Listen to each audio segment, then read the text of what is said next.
O advogado e jornalista Tiago Pavinato participou da audiência pública na Câmara dos Deputados que debate a morte no cárcere de Clériston Pereira da Cunha, o Clezão, preso político do ministro Alexandre de Moraes do Supremo Tribunal Federal. O advogado mencionou o silêncio de instituições que deveriam estar se manifestando sobre as violações de direitos que se acumulam e afirmou: é hora de gritar, é hora de bradar. Ele lembrou que, assim como quem tem fome e sede, aquele que é injustiçado precisa de justiça agora. E apontou: nenhuma atuação da OAB vai desfazer o descalabro que esse país está vivendo. Pavinato lamentou que as violações de direitos e de prerrogativas de advogados estejam sendo feitas de forma tão escancarada. Ele disse: nós estamos vivendo um momento em que não há decoro. Pavinato explicou o arcabouço legal e mostrou as violações cometidas pelo ministro Alexandre de Moraes, apontando ainda o evidente uso de 2 pesos e 2 medidas pelo judiciário. O advogado explicou a necessidade de responsabilizar o ministro Alexandre de Moraes pela morte do preso político, tendo pisoteado várias vezes, tendo violado 32 dispositivos legais, tendo infringido 32 normas do direito nacional, a conduta omissiva, ou seja, o menosprezo, o desprezo do ministro Alexandre de Moraes quanto a um pedido de liberdade provisória para uma preventiva que já era ilegal porque não poderia ter sido decretada, a conduta omissiva, o silêncio, o ignorar, o menosprezo de Alexandre de Moraes quanto ao pedido avalizado pela Procuradoria-Geral da República. Ele ignorou e, com isso, com essa conduta omissiva dolosa, o ministro Alexandre de Moraes praticou 3 crimes. Após nomear os crimes de maus tratos, prisão preventiva ilegal e qualificada, Pavinato anunciou que provocou a Procuradoria-Geral da República a denunciar o ministro Alexandre de Moraes, explicando que o ministro pode receber penas de 10 a 31 anos de prisão. Pouco depois, o jurista anunciou que vai protocolar um pedido de impeachment de Moraes por desídia. Ele acrescentou que hoje já foi protocolada junto à PGR uma denúncia por crimes comuns. Ele explicou: a denúncia foi feita e aí nós podemos circunscrever que existe um corporativismo que se protege. Ele acrescentou: ou a gente prende o Alexandre de Moraes ou ele prende o Brasil. Há mais de 4 anos, o ministro Alexandre de Moraes conduz, em segredo de justiça, inquéritos políticos direcionados a seus adversários políticos. Em uma espécie de parceria com a velha imprensa, matérias, reportagens e relatórios são admitidos como prova, sem questionamento, substituindo a ação do Ministério Público e substituindo os próprios fatos, e servem como base para medidas abusivas que incluem prisões políticas, buscas e apreensões, bloqueio de contas, censura de veículos de imprensa, censura de cidadãos e parlamentares, bloqueio de redes sociais, entre muitas outras medidas cautelares inventadas pelo ministro.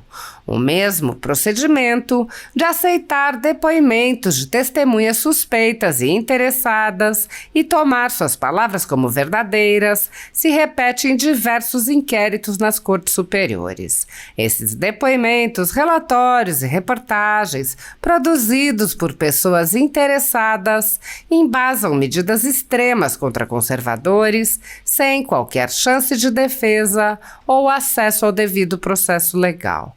A Folha Política já teve sua sede invadida e todos os seus equipamentos apreendidos a mando do ministro Alexandre de Moraes. Atualmente, toda a renda do jornal está sendo confiscada a mando do ministro Luiz Felipe Salomão, ex-corregedor do TSE, com aplauso dos ministros Luiz Roberto Barroso, Alexandre de Moraes e Edson Fachin. Há mais de 29 meses, todos os rendimentos de jornais, sites e canais conservadores são retidos sem qualquer base legal. Se você apoia o trabalho da Folha Política e pode ajudar a impedir o fechamento do jornal, Doe qualquer valor à empresa Raposo Fernandes através do Pix, utilizando o QR Code que está visível na tela ou o código ajude@folhapolitica.org. Caso não utilize Pix, há a opção de transferência bancária para a conta da empresa Raposo Fernandes, disponível na descrição deste vídeo e no comentário fixado no topo. Há mais de 10 anos, a Folha Política vem fazendo a cobertura da política brasileira, quebrando a espiral do silêncio imposta pelo cartel midiático que quer calar vozes conservadoras. Pix ajude@folhapolitica.org. Assista. Deputada Bia Kicis, presidente desta mesa, excelentíssimo senhor senador Eduardo Girão, na pessoa de quem cumprimento os demais desta mesa, ilustríssimas senhora Jane, Késia, Ana Luísa, as pessoas de quem eu cumprimento os demais presentes aqui nesta sessão e que, heroicamente, conseguem estar presentes apesar da tragédia que se abateu, uma tragédia anunciada que se abateu sobre a vida de vocês. Eu esperava, ver aqui hoje o ministro dos Direitos Humanos, mas acho que direitos humanos é a última coisa com a qual esse ministro se preocupa, se é que ele sabe o que é direito humano. Quando nós enfrentamos uma situação de morte, nós costumamos fazer um minuto de silêncio.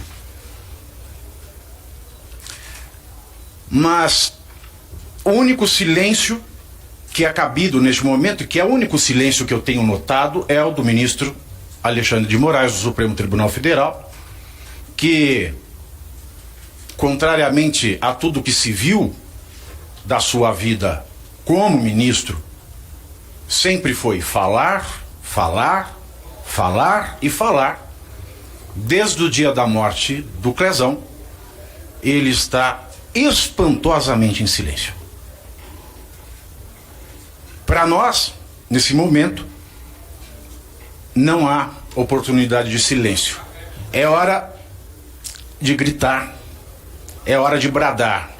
Eu venho de uma família católica e, quando criança, sempre fui muito devoto de Nossa Senhora. E uma das orações, chamada Salve Rainha, é: Salve Rainha, Mãe de Misericórdia, vida, doçura e esperança, nossa salve. A vós bradamos, degredados filhos de Eva, a vós suspiramos, gemendo e chorando neste vale de lágrimas.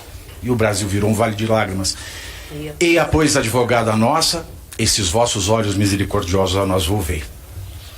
E com esse quadro pintado da OAB, e doutora, parabéns pela coragem. A última vez que eu falei da OAB em São Paulo, a única coisa que me foi garantido foi um processo, do Tribunal de Ética e Disciplina contra mim. Nós precisamos bradar. E nós precisamos bradar para os nossos advogados. E os nossos advogados precisam agir independentemente da OAB. E nós devemos contar com os nossos representantes em Brasília. Mas da mesma maneira que aquele que tem fome precisa de comida agora, aquele que tem sede precisa de água agora, aquele que é injustiçado precisa de justiça agora. Nenhuma atuação da OAB vai desfazer o descalabro que esse país está vivendo.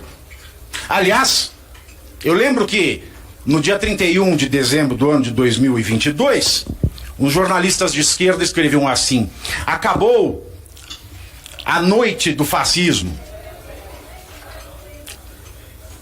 Ao que me parece, nós vivemos um regime fascista desde o dia 1º de janeiro deste ano, que foi endurecido após o 8 de janeiro.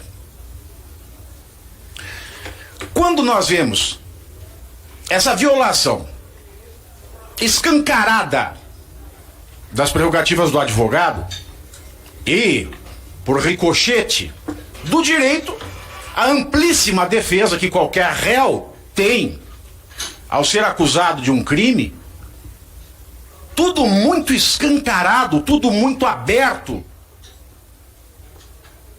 tudo muito, e essa é a expressão sem vergonha. Nós estamos vivendo um momento em que não há decoro. Nós estamos vivendo no momento em que eu,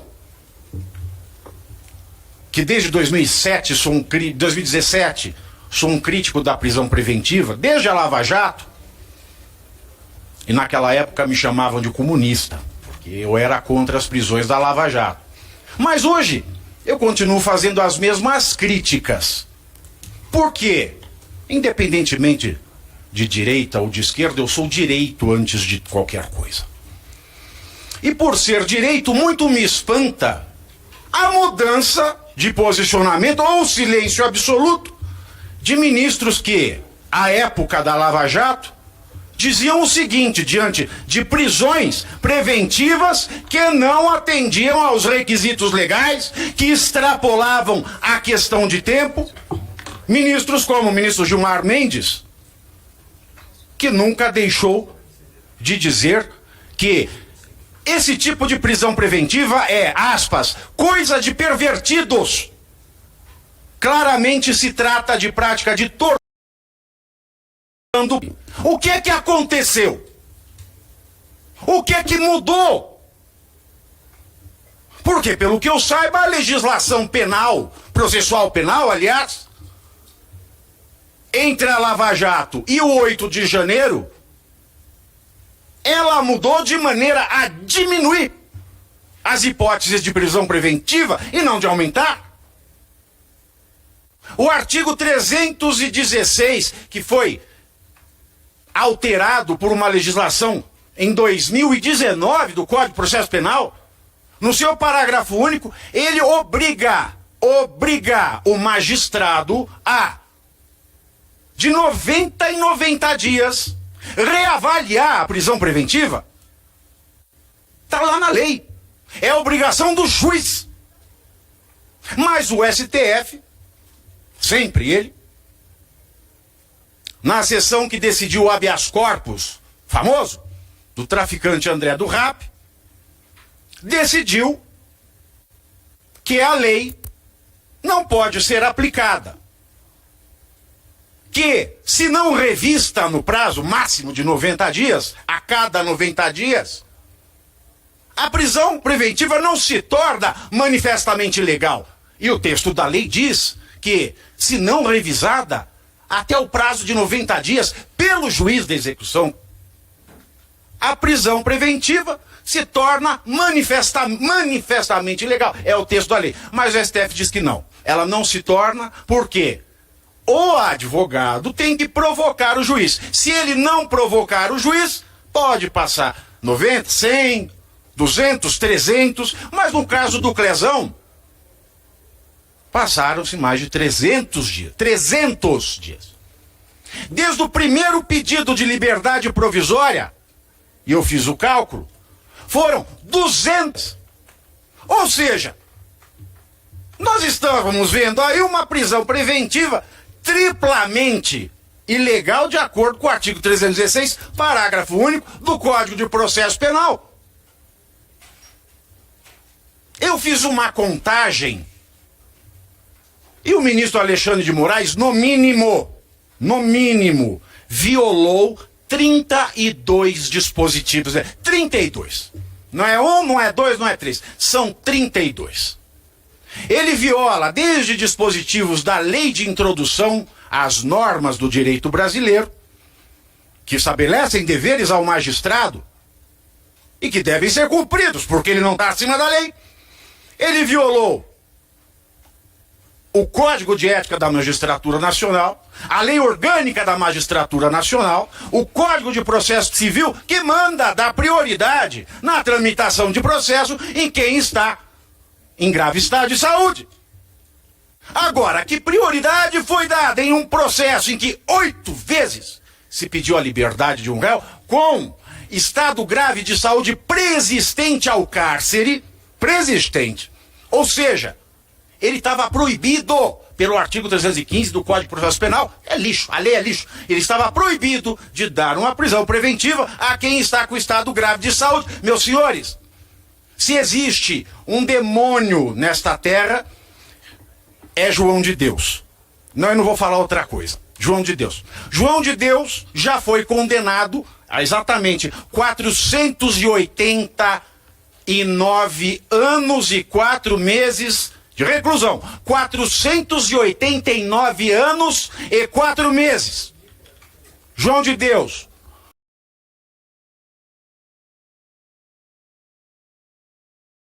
No jargão popular. O sujeito está condenado a 489 anos e 4 meses e está em prisão domiciliar. E está em prisão domiciliar. Onde é que existe parâmetro na justiça brasileira? O que aconteceu com os ministros que criticavam a preventiva, chamavam, como o Dias Toffoli fez, de pau de arara do século XXI. Essa foi a expressão que ele usou em 2018 para se referir à preventiva ilegal. Pau de arara do século XXI. E tendo pisoteado várias vezes, e eu vou encerrar com este fato, deputada, se me permite, tendo violado 32 dispositivos legais, tendo infringido 32 normas do direito nacional, a conduta omissiva, ou seja, o menosprezo, o desprezo do ministro Alexandre de Moraes quanto a um pedido de liberdade provisória para uma preventiva que já era ilegal, porque não poderia ter sido decretada em razão do 315, em razão do parágrafo único do 316, a conduta omissiva, o silêncio, o ignorar, o menosprezo de Alexandre de Moraes quanto ao pedido avalizado pela Procuradoria-Geral da República, avalizado. A Procuradoria-Geral da República não só reconheceu o estado de saúde grave, bem como a ilegalidade da preventiva naquele momento. Ele ignorou, violando 32, no mínimo, dispositivos legais. E com isso, com essa conduta omissiva dolosa, o ministro Alexandre praticou 3 crimes. O crime de maus tratos na forma qualificada, do artigo 136 do Código Penal. O crime de abuso de autoridade por prisão preventiva ilegal, do artigo 9º da Lei de Abuso de Autoridade, que é a 13.869 de 2019. E o crime de visto na Lei número 9.455, de 7 de abril de 1997. E o crime de na forma qualificada, porque nós temos o resultado, e majorada, porque ele é um agente público. O que me fez, na data de hoje, porque o Código de Processo assim nos permite, também a Constituição, provocar a Procuradora-Geral da República em exercício, a senhora Eliseta Ramos, a denunciar o ministro Alexandre de Moraes, a incorrer a uma pena que pode ir de 10 anos e 11 meses de prisão a 31 anos e 11 meses de prisão. Muito obrigado. Obrigada.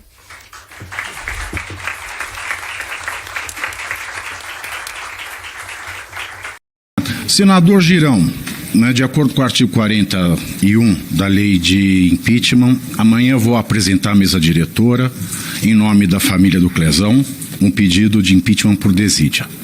Hoje já foi protocolado um pedido junto à PGR, porque é a PGR que pode denunciar por crimes comuns o ministro Alexandre, pela prática de 3 crimes em concurso formal, que podem apená-lo de 10 a 31 anos de prisão. Então nós precisamos, nesse momento, de pessoas não que sejam, que queiram mais leis, mas que cumpram as leis. Então temos que pedir para a Eliseta, antes que assuma um novo PGR, a eminente procuradora Eliseta Ramos, para que acolha e faça a denúncia do ministro Alexandre. Porque mesmo se ele não for condenado no STF, uma denúncia foi feita. E aí nós podemos circunscrever que existe um corporativismo que se protege. Aliás, ou a gente prende o Alexandre de Moraes, ou ele prende o Brasil.